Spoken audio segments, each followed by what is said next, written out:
Alhamdulillahirabbil alamin wassalatu wassalamu ala nabiyyina Muhammadin wa ala alihi wa sahbihi ajma'in wa sallama tasliman katsira ila yaumiddin wa ba'd. Kita lanjutkan lagi halaman 25 kalau di tempat ana.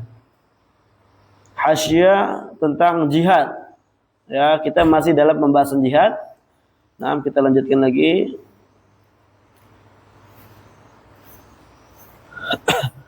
Kemarin kita telah membahas bahwasan jihad memiliki berapa makna, ikhwan? Dua. Ada jihad bermakna am, umum. Ada bermakna khas, khusus. Dan jihad yang dia memiliki makna umum, maksudnya apa? Kita berdakwah tentang Islam. Kita mengajak umat untuk menyeru kepada Islam, kembali kepada Islam, dan kita menolong agama Islam ini. Kita berpegang teguh dengan agama Islam, ini namanya jihad. Ini namanya apa? Jihad bermakna am. Ya. Oleh karena itu para ulama ketika berbicara tentang pembagian jihad, mereka membagi apa? Jihadun nafsi. Mereka berjihad, berusaha untuk melawan dirinya. Wasyaitan, syaitan. Wa jihadu ahlil ahwa wal bid'ah.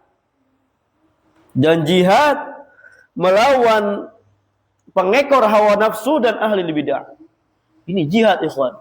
Ya. Dalam ini bentuk jihad. Falamma dzakaru jihadan nafsi, ketika para ulama menyebutkan ada yang namanya jihad nafsi, mereka sebutkan qasamu ila maratib arba'ah. Ada 4 tingkatan. Yang pertama adalah jihadun nafsi bil ilmi nafi'. Ya. Kita berjihad melawan diri kita sendiri dengan ilmu yang bermanfaat. Dengan sekarang kayak ini belajar ilmu. Kemudian dengan apa? Wal amali shalih, dengan kita mengamalkan ilmu yang telah kita pelajari.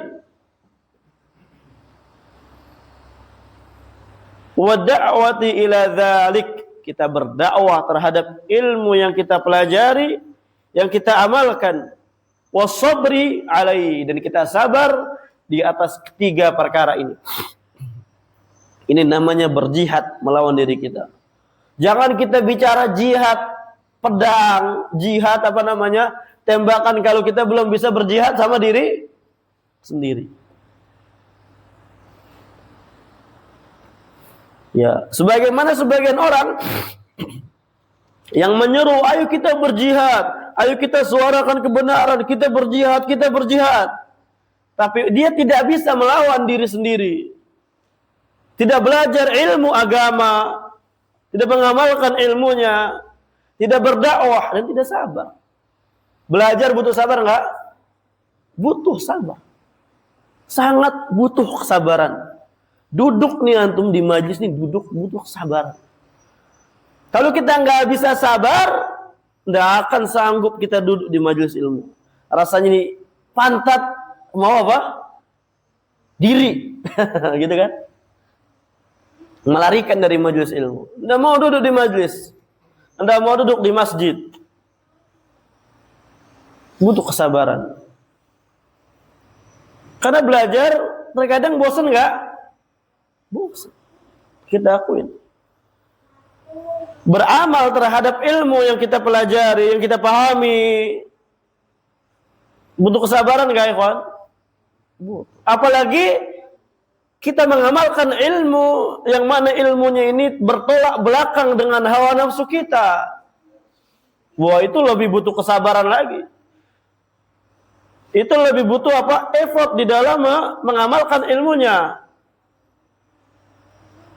Kemudian dakwah. Butuh kesabaran enggak dakwah? Jelas. Banyak sekali orang yang mengganggu kita. Jangankan kita berdakwah dengan orang yang di luar sana kemudian diganggu. Berdakwah di depan santri pun butuh kesabaran.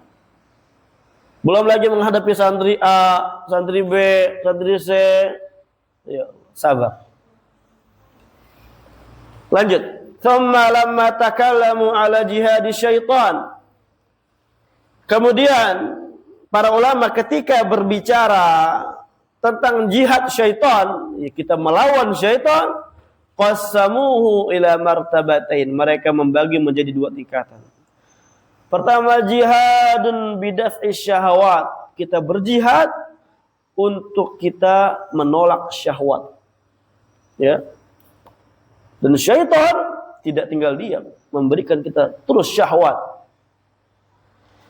Syahwat itu apa ya, Khan? Bahasa Indonesianya? Enak. Artinya enak, serius. Ya. Makanya penuh dengan kenikmatan syahwat itu ketika orang ikuti. Syahwat ini ada baik, ada buruk. Yang buruk inilah yang penuh kenikmatan. Hujjibatin nar, hujjibatil jannah bisyahawat, kata Nabi sallallahu alaihi wasallam. Jalan menuju surga itu dihiasi dengan kenikmatan. Hujjibatil nar bisyahawat. Jalan menuju neraka, ya, itu dihiasi dengan kenikmatan. Betul nggak? Iya. Sekarang kita dilarang untuk menyentuh perempuan. Nikmat nggak? Nyentuh perempuan? Ruli? Nah, jangan nyentuh. Lihat aja yang pakai cadar. Nikmat. Saya nggak? Lihat yang pakai cadar. Kemudian lihat, yang kita suka nih. Nikmat nggak? Oh, sangat nikmat. Terbang nih kuping kita. Tapi kita disuruh sabar. Jangan. Itu jalan menuju neraka. Betul kan? Kita disuruh bangun sebelum subuh. Nikmatnya ngapain? Tidur. Itu di asrama. Lampu nyala kalau adzan. Kadang-kadang. Nah, ngobrol sampai malam. Wal'iyadzubillah. Wajihadun bidaf'is syahawat, syubuhat. Sekarang kita berjihad untuk membantai syubhat. Nah, inilah. Baik dari kalangan syaitan asli, dari jin ataupun dari kalangan manusia nanti ahlu bidah. Ini syaitan ini syubhatnya sangat banyak, ikhwan. Makanya di dalam kitab Khud Aqidatak, kalau ada yang bertanya kepada kita gitu kan ya, siapa yang menciptakan? Allah. Itu bisikan siapa? Bisikan syaitan. Itu syubhat dari syaitan. Paham? Dan kita harus bisa lawan.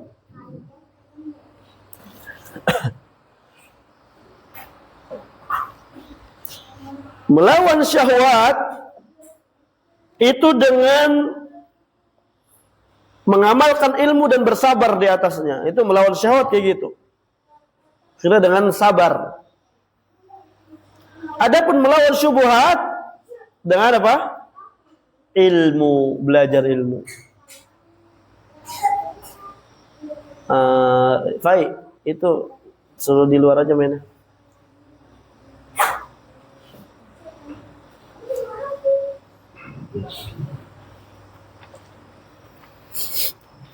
Thumma lamma takallamu ala jihadi ahli al-ahwa wal bid'ah wal ma'asi ja'aluhu ala maratiba. Nah, kemudian ketika para ulama berbicara tentang jihad melawan pengekor hawa nafsu, melawan pengekor ahlul bid'ah dan orang-orang yang suka bermaksiat, para ulama menjadikan perkara tersebut apa? Ala maratib. Ya, memiliki tingkatan-tingkatan yang banyak. Menunjukkan inilah ya, Tingkatan yang harus betul-betul kita perhatikan, dan inilah tingkatan yang menyulitkan atau lawan yang sangat sulit. Pertama apa? Jihaduhum bilisan. Nah, kita lawan mereka dengan lisan. Kita dakwahkan mereka. Paham? Kita berikan kebenaran al-haq kepada mereka, kepada ahlul ahwa, pengekor hawa nafsu ini, ahlul bidah. Jihaduhum biliyad, dengan tangan. Ini kalau penguasa. Kalau dia punya wewenang, maka wajib bagi dia untuk berjihad dengan tangannya, melawan dengan tangan. Wa jihaduhum bil qalbi, dan jihad lawan mereka dengan hati kita. Artinya dengan ngapain? Ingkari. Dengan kita ingkari, dengan kita doakan mereka. Ala hasabil ahwalil muqtadiyah lidzalika, tergantung bagaimana keadaan-keadaan yang mengharuskan untuk kita mengamalkan maratib-maratib itu. Wa ala hasabi syurutil mutawaffirah fil amiril ladzi ya'muru bidzalik. Dan tergantung bagaimana syarat-syarat yang terpenuhi di dalam orang yang merintahkan perbuatan demikian. Jadi ini nanti bicaranya dengan al-amr bil ma'ruf wa nahy 'anil munkar. Ada babnya. Bagaimana sih akidah salaf, manhaj salaf di dalam al-amr bil ma'ruf wa nahy 'anil munkar. Ada entar. Lamma takallamu 'ala naw'il khas alladhi yuradu biha aw bihi jihadu kuffar, najidu anna al-ulama'a dzakaru syurutan wa dhawabita li hadhihi aw dhawabita li hadzal jihadi. Ketika para ulama berbicara tentang jenis yang khusus dari jihad,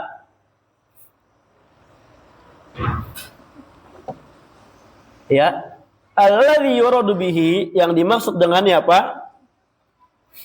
Jihadul kuffar, melawan orang-orang kafir, berjihad dengan orang-orang kafir, kepada orang-orang kafir. Najidu, maka kita akan dapati annal ulama, bahwasanya para ulama dzakaru syurutan wa dhawabita, mereka menyebutkan syarat-syarat dan ketentuan-ketentuan untuk jihad yang model demikian, enggak serampangan. Karena ini nanti kaitannya dengan apa? Darah, tertumpahnya darah, ya, banyak nyawa di situ. Makanya ada syarat, ada ketentuan-ketentuan yang harus dipenuhi. Ini mukadimahnya panjang ya, masya Allah. Insyaallah kita selesaikanlah. Sayang kalau nggak dibaca. Wa dzakaru, mereka menyebutkan annal jihad ibadatun minal ibadat, bahwasanya jihad itu adalah ibadah dari ibadah-ibadah yang Allah syariatkan kepada kita. Betul nggak? Wa kullu ibadah, bahkan jihad ibadah yang paling afdal. Ya. Wa kullu ibadah, dan setiap ibadah la tasihhu illa wujidat syurutuha wa asbabuha wa antafa'at mawani'uha lidzalik. Dan setiap ibadah tidak akan sah kecuali telah terpenuhi syarat-syaratnya, sebab-sebabnya, dan terhalangi ternafikan, ya, tertiadakan penghalang-penghalang untuk kita lakukan perkara tersebut. Lamma takalamu ala jihadil kuffar dzakaru anna hunaka syurutan la budda minha fil mujahidil muslim. Ketika para ulama bicara tentang jihadnya kepada orang kafir, mereka menyebutkan bahwasanya di sana terdapat syarat-syarat yang wajib dipenuhi bagi seorang muslim yang ingin berjihad. Jadi enggak sembarangan, ikhwan, ya. Jihad fisabilillah soal ini di jalan Allah. Jadi kita harus sesuai keinginan Allah Azza wa Jalla. Karena jihadnya di jalan siapa? Allah, bukan jihad fi sabil Monas, Tamrin, Bundaran HI, ya itu bukan. Itu mah jihad fi sabilil hizbi, ya, di jalan orang-orang hizbi. Tahu enggak 212? Tahu 212? Wah, itu banyak sekali kerusakan di sana. Kerugian, kerusakan. Mereka bertakbir. Musuhnya bertakbir. Saling membesarkan Allah. Yang mana yang mereka besarkan?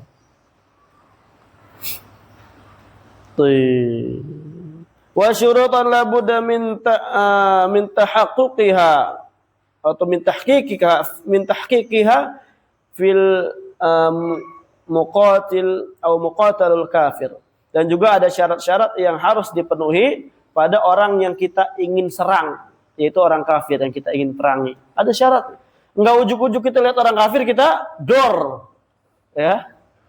Kita lihat orang kafir umpamanya yang tinggal di Manado, orang kafir banyak nih, kita bom-bomin, jangan ya. Sebentar ada syarat. Fadzakar syurutan khamsah fil mujahidil muslim. La budda minha fi ay jihadin. Nah, para ulama menyebutkan 5 syarat bagi orang mujahid yang muslim. Ya. Bagi mujahid muslim yang harus dia penuhi ketika dia ingin berjihad. Apapun jihadnya. Sawaan kana jihadu talabin atau jihadu daf'in. Sama saja nanti jihadnya jihad tolab atau jihad dafa. Atau tahu jihad tolab apa? Hah?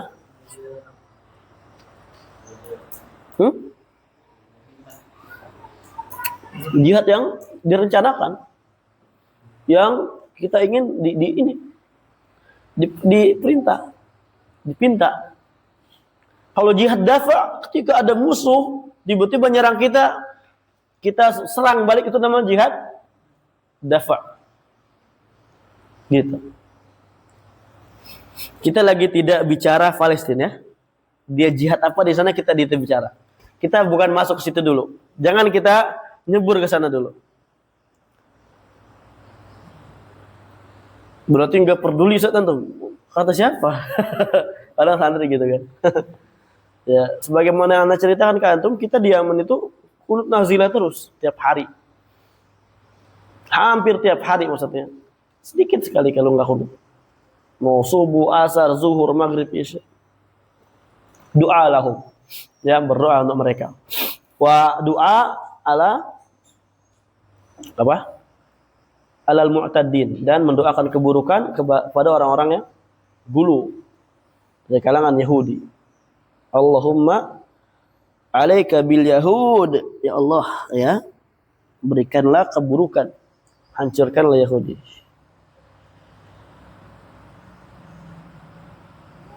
La yakunu masyru'an fadlan an yakuna wajiban aw mustahabban hatta tujada hadhihi syurutu. Jihad tidak akan bisa menjadi jihad syar'i. Nah, perhatikan ya ikhwan ya. Tidak akan dikatakan jihad syar'i fadlan. Ya, lebih lagi dikatakan jihad wajib atau jihad sunnah. Kecuali terpenuhi di dalamnya syarat-syarat berikut ini. Wahia yang pertama. Wah, ini syarat jihad.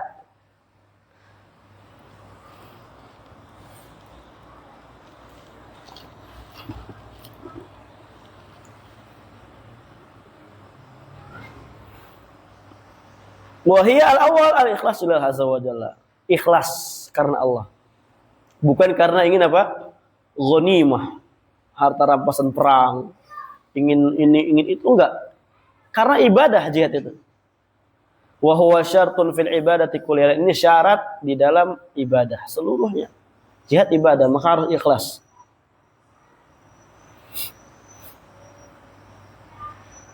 Kedua,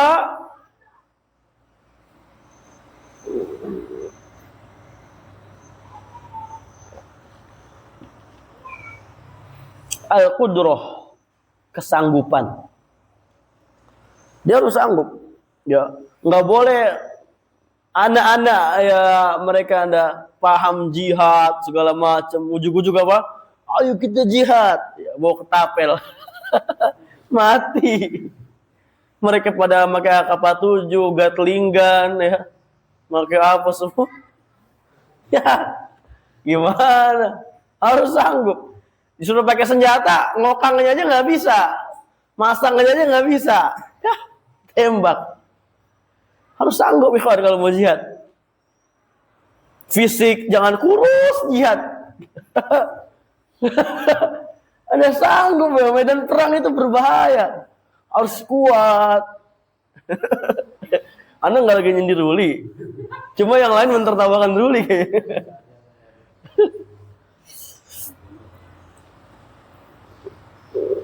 Sanggup. Wa huwa syartun fil ibadati. Ini syarat di dalam seluruh ibadah. Nah, lakin akan tetapi al-qudratul mu'tabarah, kesanggupan yang diakui fil jihad, di dalam jihad itu adalah hiyal qudrah, ya, kesanggupan wal quwwah, dan kekuatan. Allati yang yaghlibu ala dhanni, yang dia memiliki prasangka kuat ketika dia mengikuti jihad, annaha tuksiru syaukatal adu, dia akan bisa mematahkan duri musuh. Artinya apa? Bisa membantai musuh. Itu kekuatan. Adapun kalau umpamanya kita ndak bisa ngeker aja, ngeker kayak gini kan, latihan, nggak ada latihan. Orang yang latihan aja ngeker nih, nembak, nggak kena-kena. Kita mau sembarangan, kemana-mana nanti ya.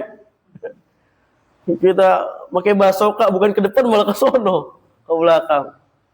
Berat ya kan jihad itu, bukan perkara ringan.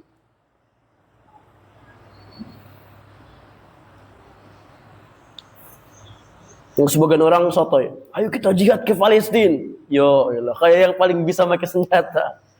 Udah ngelihat, langsung, apa? Kayak nggak ada kekuatan dalam dirinya. Kalau Allah berfirman, wa'iddu lahum mastata'tum min quwwah. Nah, persiapkanlah yang kalian sanggupkan dari kekuatan. Wa min ribatil khail, dan juga apa? Kuda perang, ya, untuk ditunggangi. Turhibuna bihi aduwallah, yang dengannya kamu akan bisa mengusir musuhnya Allah Azza wa Jalla, membantai mereka, wa aduwakum, dan musuh kalian. Lihat, a'addu lahum mastata'tum min quwwah, ya, harus punya kekuatan. Allah sendiri yang berfirman, ketika kita ingin jihad, siapkan kekuatan kita. Wa'iddu, dan dipersiapkan, bukan apa? Asal mau ngikut, udah ngikut aja, enggak. Persiapkan dulu. Nah, yadkhulu fiha kullu quwwatin mumkinatin wa kullu zamanin bihasabi. Masuk di dalamnya setiap kekuatan yang memungkinkan dan setiap waktu, ya. Jadi harus betul-betul dia memiliki kekuatan bihasabi, sesuai bagaimana keadaannya dia. Intinya dia kuat. Wa fi zaman Nabi SAW qala, dan di zaman Nabi SAW, ya, berkata. Nah, ini kekuatan yang ada di zaman Nabi SAW. Lihat. Ala wa innal quwa ar-ramy. Ketahuilah kekuatan itu ada pada panah. Ya. Pada si pemanah itu terdapat kekuatan. Ala wa innal quwa ar-ramy. Ketahuilah kekuatan itu ada pada pemanah. 3 kali diulang. Ala wa innal quwa ar-ramy. Nah. Nafhum ya? Nah, itu kekuatan yang harus dipersiapkan. Berarti apa? Pada zaman itu ketika ingin perang, bagaimana dipersiapkan apa? Orang-orang yang dia jago di dalam memanah. Ada pemimpinnya siapa?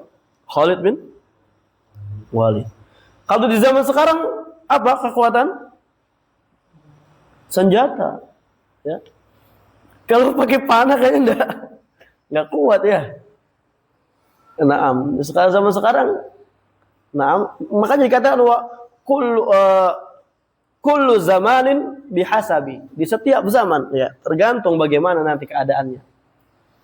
Kalau sekarang apa? Bazoka ya. Semua. Jarang yang pakai panah. Apalagi pakai tank. Bagaimana tuh pakai panah ke tank? Itu namanya bercanda tuh, bukan jihad ya. Harusnya pakai apa kalau lawan tank? Mati semua gitu kan. Paham ya?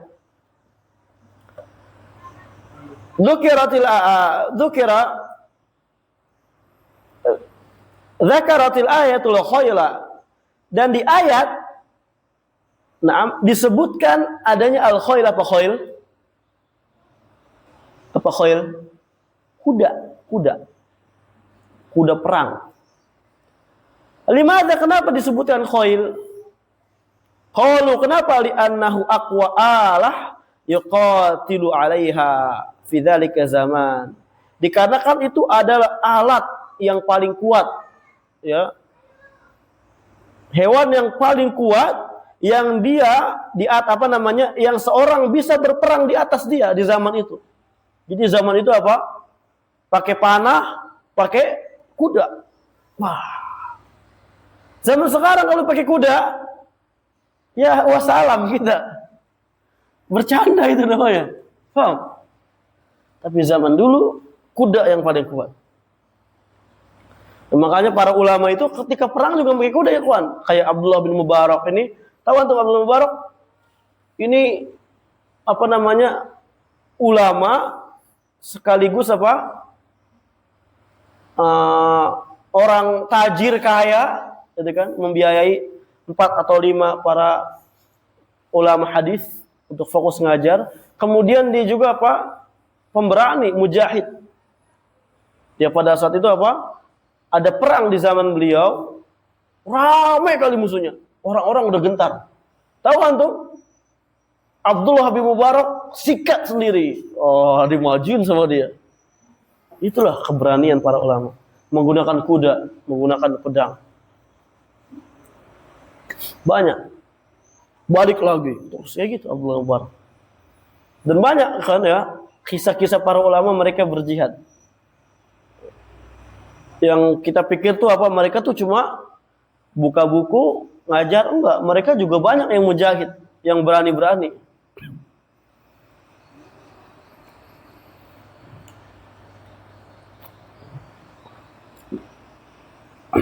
Wa dzakara fil hadits atau dzikra fil hadits, disebutkan dalam hadis ar-rami aqwa alah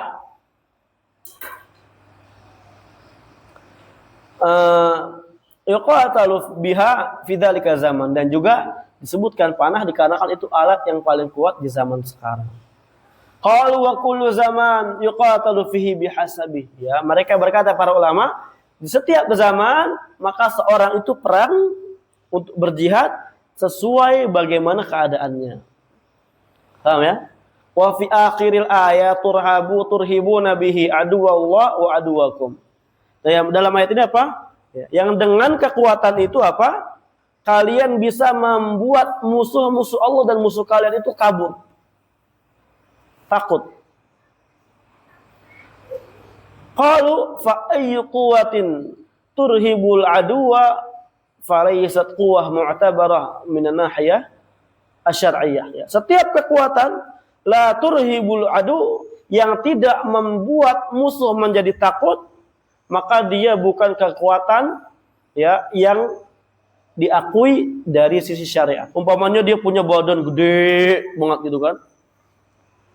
Tapi badan yang gedenya dia tidak membuat musuh takut. Pakai senjata dor mati.